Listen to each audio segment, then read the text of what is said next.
বন্ধুরা, সুলেখা রান্নাঘরে। চলুন দেখো, ক্যাপসিকাম, লঙ্কা আর মটরশুঁটি এই দিয়ে একটা রেসিপি করে দেখাচ্ছি। জানি না আপনারা কোনোদিন করে খেয়েছেন কি না, তাই রেসিপিটা দিয়ে এগুলোকে দেখো আমি পেস্ট করে নেব। দিয়ে পেস্টটা করব। তো এখানে কয়েকটা কাঁচা লঙ্কা দিয়ে দিচ্ছি পেস্টটার সাথে, 4-5টা।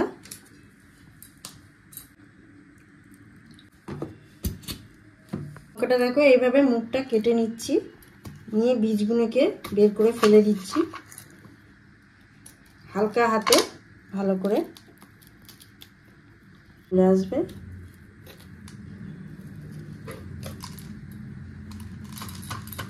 বীজগুলো এইভাবে ঝাড়লেই বেরিয়ে আসবে। লঙ্কার বীজগুলো সব পুরো বের করা হয়ে গেছে, একদম দেখো পুরো ফাঁকা লাগছে। হালকা হাতে ভালো করে, তো এইখানে দেখো ওটা পেস্ট করা হয়ে গেছে। এখানে একটু অল্প আদা দিচ্ছি, আন্দাজ মতো নুনটা দিয়ে দিলাম। এটাকে ভালো করে মাখাবো। পুরটা দিয়ে দিচ্ছি দেখো মুখে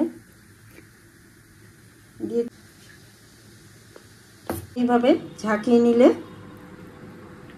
দেখো কতটা খালি হয়ে গেল। এইভাবে সব লঙ্কার ভিতরে পুরগুলো আমি দিয়ে দিচ্ছি। দিয়ে একটা কড়াইতে আমি গরম জল বসিয়ে দিয়েছি। কড়াইতে গরম জল বসিয়ে দিয়েছি, এগুলো দিয়ে দিলাম। দেখো লঙ্কাগুলো এরকমভাবে আস্তে করে শুকিয়ে দেবো। সবগুলো এইভাবে দিয়েছি দেখো। দিয়ে এবার ঢাকনাটা দিয়ে দেবো।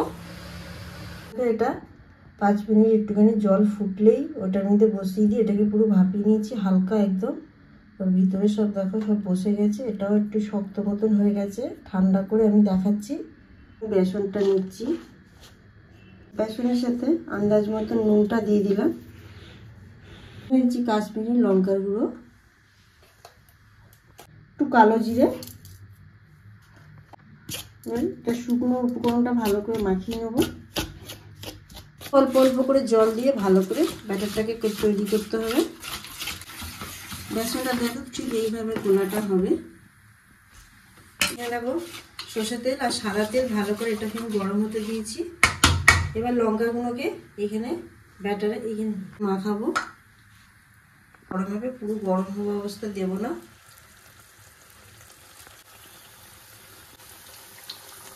এইভাবে সবকটা আমি দিয়ে দিচ্ছি। এইভাবে আমি সবগুলো ভেজে নেবো। এইভাবে দেখো আস্তে আস্তে সব কি সুন্দর করে ভাজা হয়ে যাচ্ছে। দেখো হয়ে গেছে, আবার তুলে নিচ্ছি।